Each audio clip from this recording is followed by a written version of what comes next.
sci-fi or science fiction in TV, movies, books, video games, etc. What can we take away from it? Welcome to Colonize the Ocean podcast, where we discuss oceanic colonization, exploration, and education with your hosts Adam Jewell and Brendon Traxler.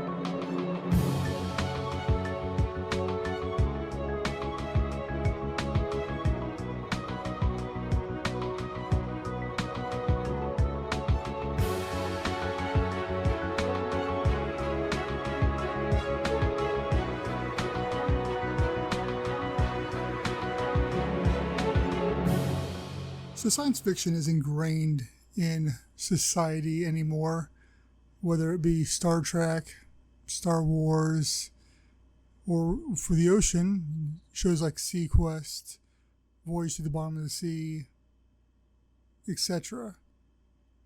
But is it just for escapism, or is there more to it?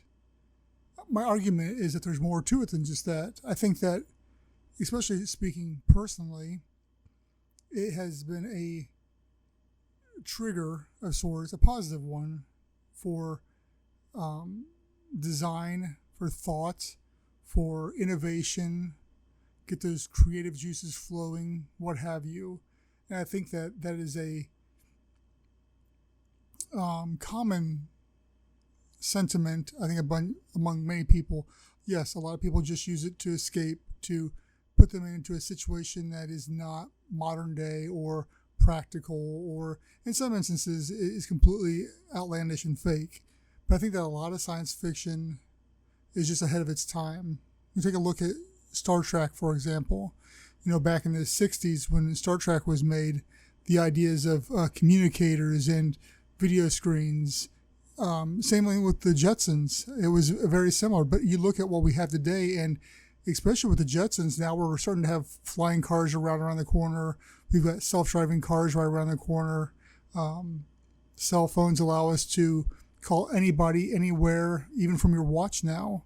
So what we dream of as sci-fi now in 20, 30, 40 years may be the norm. And so I think it's interesting to look at science fiction in that standpoint of, this is what we could have. Let's build towards that.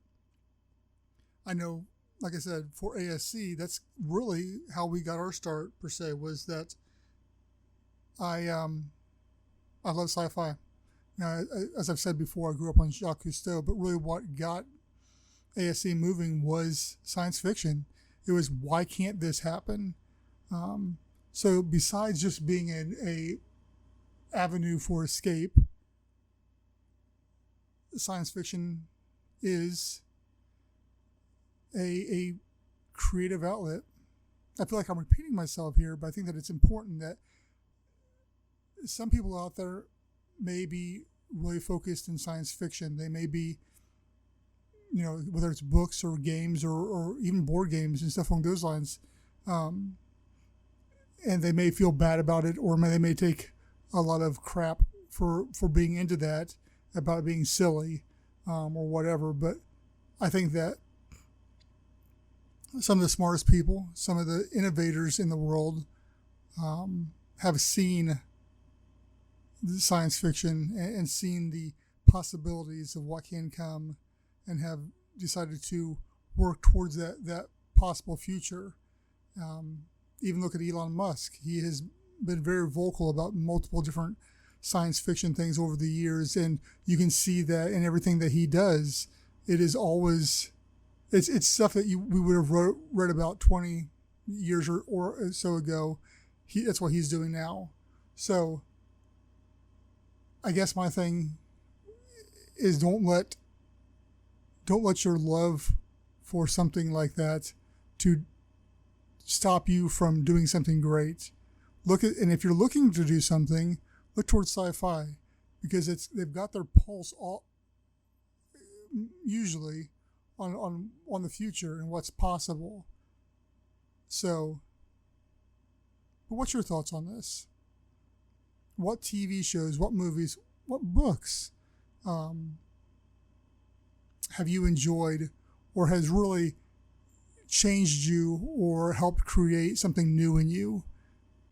So if you want to dive a little bit more, no pun intended, into underwater habitats and TV and movies, you can go check that out. That will be coming out on our social media channels. Otherwise, let me know. What sci-fi do you enjoy?